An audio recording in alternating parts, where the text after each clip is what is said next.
अस्सलाम वालेकुम दोस्तों, आज एक और वीजा टॉपिक के साथ आपका होस्ट वीजा वाला भाई हाजिर है। आज हम आपके साथ डिस्कस कर रहे होंगे कि किस तरह आप बगैर किसी भी एजेंट के, बगैर किसी भी शख्स की हेल्प के खुद से न्यूजीलैंड के अंदर ना सिर्फ जॉब अप्लाई कर सकते हैं बल्कि जॉब हासिल भी कर सकते हैं। सारी चीजें बड़ी डिटेल में इस वीडियो के अंदर आज मैं आप लोगों को एक्सप्लेन कर रहा हूँ। इस वीडियो में मैं आपको ये भी एक्सप्लेन करूंगा कि इस वीजा कैटेगरी को क्या कहते हैं, उस वीजा कैटेगरी के बारे में आप सारी इंफॉर्मेशन कहां से हासिल कर सकते हैं, उस वीजा कैटेगरी के लिए आपको जॉब कौन देगा, कौन सी वेबसाइट से आपको जॉब्स मिलेंगी, उसके अलावा कौन से ऐसे एम्प्लॉयर हैं जो कि वाकई में रजिस्टर्ड हैं और इस काबिल हैं कि वो स्पॉन्सर कर सकें आपको। सब चीजों को आज की वीडियो के अंदर डिटेल में डिस्कस करेंगे। लेकिन सबसे पहले आपको मैं ये बोलूंगा कि भाई वीडियो को शुरू करने से पहले लाइक कर ले, क्योंकि वीडियो को हम एम कर रहे हैं 1000 लाइक्स का। और दूसरा ये दोस्तों, आज भी ना हमारा जो वॉच आवर का रेशियो है ना, वो नॉट सब्सक्राइब का ज्यादा आता है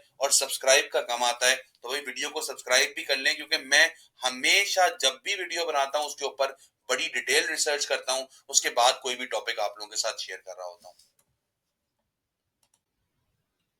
तो दोस्तों, आज जिस वीजा कैटेगरी के बारे में मैं आप लोगों के साथ डिस्कस करने वाला हूँ न्यूजीलैंड का, उसका नाम है accredited employer work visa, AEWV, जो कि न्यूजीलैंड का वीजा है। आप इसको सर्च भी कर सकते हैं, ठीक है। अच्छा, अब सबसे पहले वीडियो को शुरू करने से पहले मैं आपको एक्सप्लेन करूंगा कि ये वीजा आखिर होता क्या है, इस वीजा के क्या फायदे हैं और किस तरह से आप इस वीजा कैटेगरी के ऊपर जो है वो ट्रेवल कर सकते हैं न्यूजीलैंड तक। इस वीजा का मकसद ये है दोस्तों कि आपको टेम्पररी एक वीजा मिल जाता है जिसपे आप अपनी होम कंट्री से ट्रेवल करके न्यूजीलैंड तक जा सकते हैं। 3 साल तक का ये वीजा होता है, जो कि आगे मजीद फर्दर जो है ना वो एक्सटेंड हो सकता है अगर आपका एम्प्लॉयर जो है वो आपको मजीद कुछ अरसे के लिए अपने पास हायर करना चाहे, ठीक है। अच्छा, अब इसको क्यों इंट्रोड्यूस कराया गया है दोस्तों? जैसे यूके के अंदर शॉर्टेज ऑक्यूपेशन लिस्ट होती है, मिसाल के तौर पे कि हर किसी को वीजा ना मिले, इसलिए उन्होंने एक लिस्ट बना दी कि भाई ये 8-10 प्रोफेशन जो है ना ये हमारी कंट्री के अंदर शॉर्ट है। तो अगर आप इन तमाम प्रोफेशन के अंदर आ रहे हैं, आपका स्किल सेट है, तो आप जो है वो हमारी कंट्री के अंदर जॉब हासिल कर सकते हैं और यहाँ पे आ भी सकते हैं। अच्छा, अब एक और चीज इसके अंदर ये होती है कि उन्होंने इसलिए भी ये शॉर्टेज ऑक्यूपेशन लिस्ट रखते हैं कि भाई वो फेयर रख सके, कि भाई ऐसा ना हो ना कि मिसाल के तौर पे डॉक्टर ही डॉक्टर हो गए, मुल्क के अंदर पेशेंट नहीं है, डॉक्टर ज्यादा हो गए, और जो है वो दूसरी तरफ देखा है तो इंजीनियर ही इंजीनियर हो गए, और जो है वो टेक्नीशियन है ही नहीं, इंजीनियर ही इंजीनियर हो गए। तो इसलिए वो एक शॉर्टेज ऑक्यूपेशन लिस्ट बनाते हैं जिसमें वो मेंशन करते हैं कि भाई इतने बंदे इस फील्ड में, इतने बंदे इस फील्ड में हमें चाहिए, ठीक है। ये पहली चीज क्लियर हो गई। अब इसका ऑफिशियल सोर्स क्या है? आपको कोई भी इंफॉर्मेशन न्यूजीलैंड से रिलेटेड चाहिए हो दोस्तों, तो आपको सबसे पहले करना यह है कि आपको इस वेबसाइट के ऊपर चले जाना है। वेबसाइट मैं अभी यहाँ पे ओपन कर रहा हूँ और मैं उसका लिंक जो है ना वो आपके साथ भी शेयर कर दूंगा, ताकि आप लोग जो है ना वो उस वेबसाइट को देख सके। अच्छा जी, आपकी स्क्रीन के ऊपर अब जो चीज शेयर होने वाली है वो है न्यूजीलैंड की इमिग्रेशन की वेबसाइट, ठीक है जी। मैं इसको शेयर कर देता हूँ, स्क्रीन शेयर कर रहा हूं मैं, और यस, ये आ गई है न्यूजीलैंड की इमिग्रेशन वेबसाइट आपकी स्क्रीन के ऊपर। अच्छा, आपको कोई भी वीजा से रिलेटेड इंफॉर्मेशन चाहिए ना, आप यहाँ पे आ जाएंगे, सबसे पहले न्यूजीलैंड वीजा के ऊपर आप आ जाएंगे। अब ये आपसे पूछ लेगा भाई कि क्या आपके पास वीजा है, क्या आपके पास वीजा नहीं है, क्या आप वीजा एप्लीकेशन बना रहे हैं अभी, क्या वीजा का वेट कर रहे हैं, ये सारी चीजें, ठीक है। अच्छा, अब जो है ना आप यहाँ पे एक्सप्लोर अ वीजा कैटेगरी करेंगे, तो एक्सप्लोर अ वीजा कैटेगरी के अंदर आपको बेतहाशा वीजा मिल जाएंगे। मिसाल के तौर पे ये बताने का मकसद ये, आप किसी भी एजेंट के पास चले आते हो भाई, वो आपको XYZ hanky panky visa category का नाम बताता है, तो आप आके खुद से यहाँ पे सर्च कर सकते हैं। वो खुद से आपसे पूछेगा कि भाई बताओ, काम के लिए चाहिए वीजा? आपने बोला काम के लिए चाहिए। क्या आपके पास जॉब ऑफर है? नहीं है मेरे पास जॉब ऑफर। कौन सी कंट्री के अंदर से आप अप्लाई कर रहे हैं? अच्छा, आप अप्लाई कर रहे हैं पाकिस्तानी पासपोर्ट के ऊपर, ठीक है। अब जो है ना वो आपने यहाँ पे सर्च कर लो, आप इसके ऊपर पाकिस्तान कर लो। तो कहने का मकसद ये है दोस्तों कि आप जो है ना, अब यहाँ बता दो कितने साल आपकी उम्र है, तो 35 साल मेरी उम्र है, तो मैंने यहाँ पे बता दी। अब कहने का मकसद ये है कि जब तक आपको पूरी इंफॉर्मेशन किसी चीज की नहीं होगी ना, तब तक आप कोई भी चीज सही तरह से नहीं करते। ये सारी वीजा कैटेगरीज आपके सामने आ चुकी हैं जो आप वर्क से रिलेटेड जो है ना अप्लाई कर सकते हैं, ठीक है।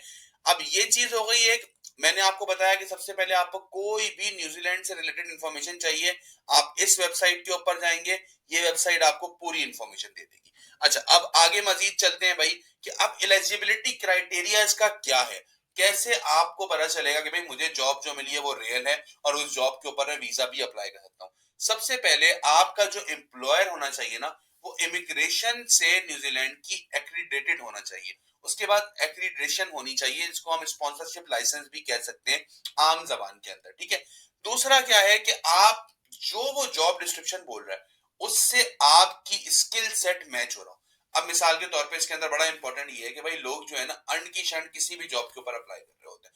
अब मिसाल है आप जो है वो वेटर हैं, आपकी जो स्किल्स हैं वो होटल के अंदर खाना सर्व करना है, क्लीनिंग करना है, ये सारी चीजें आपकी स्किल्स हैं। तो आप जो जॉब अप्लाई कर रहे होंगे वो वही होगी जो हॉस्पिटैलिटी सेक्टर के अंदर आ रही होगी। आप एक मैकेनिकल इंजीनियर हैं, आपने जो है वो केमिकल प्लांट में काम किया है, तो आपके स्किल सेट केमिकल प्लांट के हिसाब से है। आपको ऐसी ही जॉब ढूंढनी पड़ेगी जो केमिकल प्लांट या फिर एफएमसीजी प्लांट के अंदर आ रहा हो। अच्छा जी, ठीक है।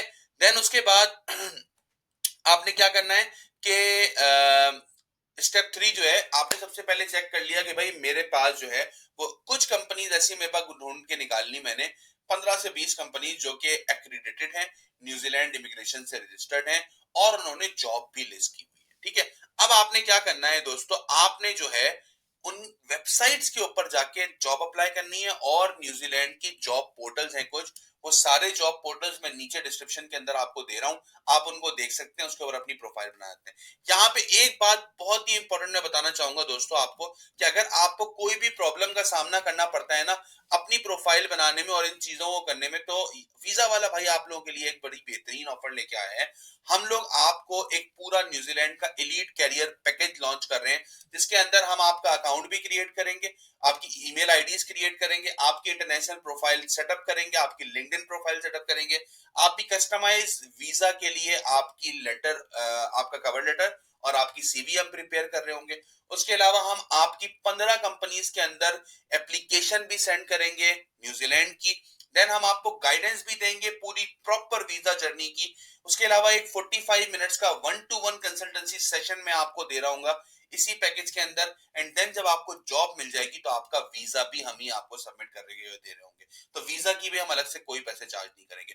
टोटल इस पैकेज के लिए हम आपसे अभी रजिस्ट्रेशन के सिर्फ 65 करोड़ चार्ज करेंगे और 1 लाख रुपए हम आपसे तब चार्ज करेंगे जब आपको एक दफा जॉब ऑफर मिल जाएगी। 6 महीने का पैकेज होगा, 6 महीने तक हमारी टीम जो है वो आपको इसमें सर्विसेज दे रही होगी। वापस चलते हैं वीडियो की तरफ। आपको लगता है अगर मैं खुद से सारे काम कर सकता हूं, तो मैं आपको सारी चीजें बता रहा हूं, आप खुद से भी ये सारी चीजें कर सकते हैं, ठीक है दोस्तों। अच्छा, अब आपने सबसे पहले करना क्या है कि आपने अपनी सीवी जो है ना वो न्यूजीलैंड के फॉर्मेट के हिसाब से तैयार रखनी है और अपनी जॉब का कवर लेटर वो भी न्यूजीलैंड के आपने फॉर्मेट के हिसाब से तैयार करके रख लेना है, ठीक है। अब इसके लिए आपको कौन कौन सी, एक दफा जब आपको आपको जॉब मिल जाती है तो आपको डॉक्यूमेंट्स कौन कौन से चाहिए होंगे। इसमें आपको आपका पासपोर्ट चाहिए होगा, आपको आपके वर्क एक्सपीरियंस लेटर्स चाहिए होंगे, प्रोफेशनल कोई ट्रेनिंग्स की है तो वो चाहिए होंगी। उसके अलावा आपको जो है पुलिस करेक्टर सर्टिफिकेट चाहिए होगा, आपको जो है वो आइल्स चाहिए होगा, अक्सर औकात कंपनीज आइल्स रिक्वायर करती हैं, ठीक है। जनरल आइल्स आपको चाहिए होगा।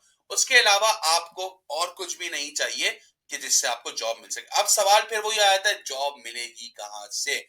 सबसे पहले है seek.co.nz।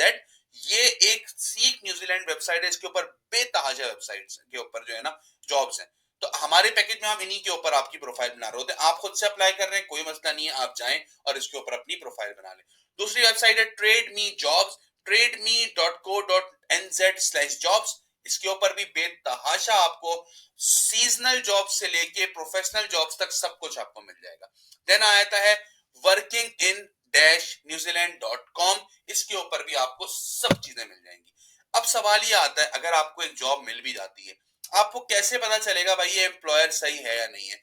आप जाएंगे immigration.govt.nz/एम्प्लॉयर चेक के ऊपर, यहां पे जाके आपको पता चल जाएगा कि आपका एम्प्लॉयर जो है वो रजिस्टर है या नहीं है रजिस्टर, ठीक है दोस्तों। ये सारी चीजें मैंने आप लोगों के साथ एक्सप्लेन की। अब आपका सवाल होगा कि भाई इसके ऊपर खर्चा कितना आ जाएगा, तो मैं उसका भी आपको एक आइडिया दे देता हूं। तकरीबन वीजा फीस एक बंदे की 750 न्यूजीलैंड की डॉलर है। Medical test, police clearance certificate, ये सारा कुछ करते कराते हैं मंजन आपके समझ लें आपके तकरीबन 600-700 डॉलर और ऊपर लग जाएंगे। तो 1500 डॉलर भी अगर मैं लेके चलूं तो आज की तारीख में 2.5 लाख रुपए पाकिस्तानी बनता है एक बंदे का। तो भाई वो भी जॉब आपकी जब हो जाएगी तो आप अपनी खुद से फीस पे कर रहे होंगे 2.5 लाख रुपए। तो 2.5 लाख में आपको न्यूजीलैंड जैसी कंट्री के अंदर अगर जॉब मिल रही है तो एक बहुत बड़ा मेरिकल है दोस्तों ये, ठीक है। तो आई होप सो कि मैंने जो आपको डिटेल्स बताई हैं वो आपको हेल्प आउट करेंगी आगे मजीद अपनी कैरियर डेवलपमेंट के अंदर। फिर भी अगर कोई प्रॉब्लम होती है, आपका भाई हाजिर है। वीडियो खत्म करने के बाद नीचे दिए गए सारे लिंक्स को चेक करो दोस्तों, और अगर खुद से अप्लाई करना है, बेस्ट ऑफ लक। और सारी प्रोफाइल जो है ना वो वेबसाइट के ऊपर जाके आपने बनानी है। अपना बहुत ख्याल रखिएगा, मिलते हैं नेक्स्ट वीडियो में। अस्सलाम वालेकुम।